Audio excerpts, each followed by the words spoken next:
Do you love hunting giant beasts in Monster Hunter by Capcom?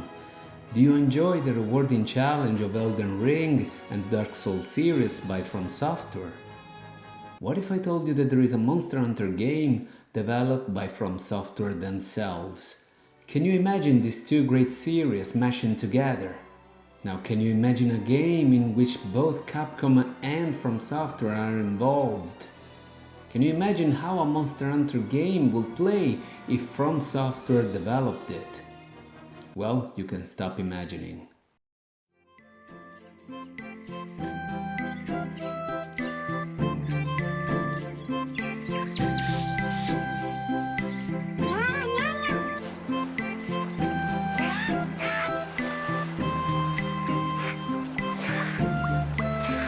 What? Did you expect something different? Elation and jubilation, gamers from all around the world. I am Lucian, this is Jojo, and this is the World Gamer Show. And today we're going to dive deep into the feline world of Monster Hunter Diaries for the PSP. What do you think of it? You don't care, do you? You just want food. Yeah.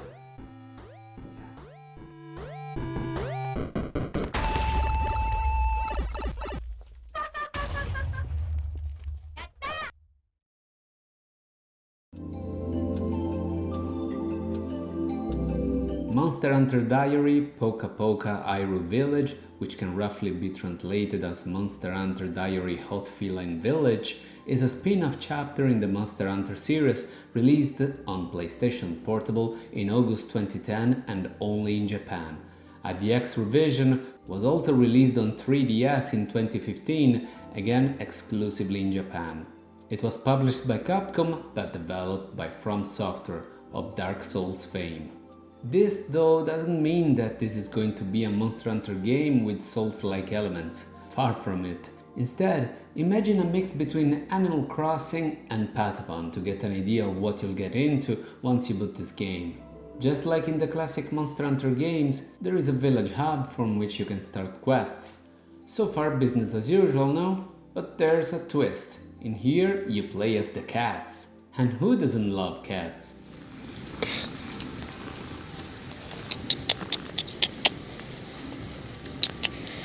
And if you thought that they were cute in the regular Monster Hunter games, just wait to see them here. In fact, they remind me a lot of Toro and Kuro, Sony's PlayStation mascot in Japan. They really went all out with these chibi-fied versions, and you can even change their facial expression with multiple presses of the directional buttons. That said, the tropical feeling of the village actually makes me think of Animal Crossing, considering that we're still speaking of cute animals.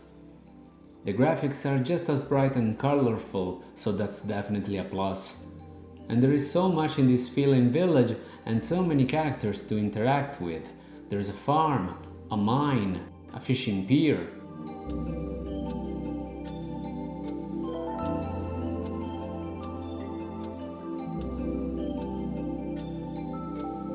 My personal favorite activity is the pig race. That's just hilarious. And the more stuff you do, the more resources you manage to collect, the more the village will grow. However, Monster Hunter Diary is really text heavy, and being in Japanese only can really hinder non-Japanese readers' understanding and enjoyment of the game. But if you don't read any Japanese, but you're still used to import and play games like this, the usual common sense rules apply. Walk in the village, talk to everyone, try to trigger quests, and keep on talking to anybody and interacting with anything that has an icon on top of it until you trigger your first hunting mission. Then rinse and repeat. Speaking of missions, this is what you will be doing the most aside from hanging in the village. However, the missions here are handled quite differently from the regular episodes. Think of Patapon, so side-scrolling view and simple inputs based on rhythm to attack. Now, remove the rhythm part. Yes, that's more or less like it. Your feline's party is constantly moving forward until they meet an enemy, from which point you can start giving them commands, since you can't directly control them. You can tell them to attack, defend, heal, collect resources, and so on, with each action triggered by the press of a few buttons, just like in Patapon. Even the monsters themselves have gone through the cutesy treatment and look indeed cutier than ever. Particular emphasis has been put on gathering materials just like the regular Monster Hunter games.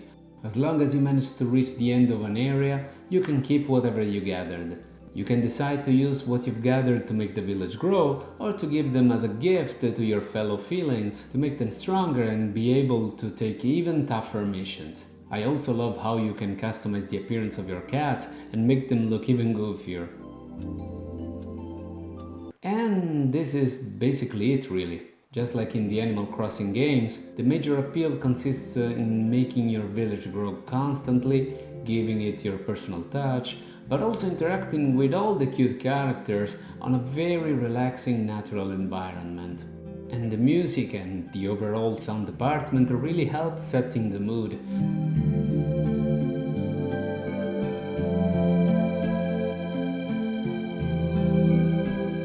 Also, the short missions are indeed ideal for the portable platform that this game runs on, and the game is also pretty affordable, and the PSP is region free. So yeah, overall this was certainly a good surprise, and coming from Software of all people.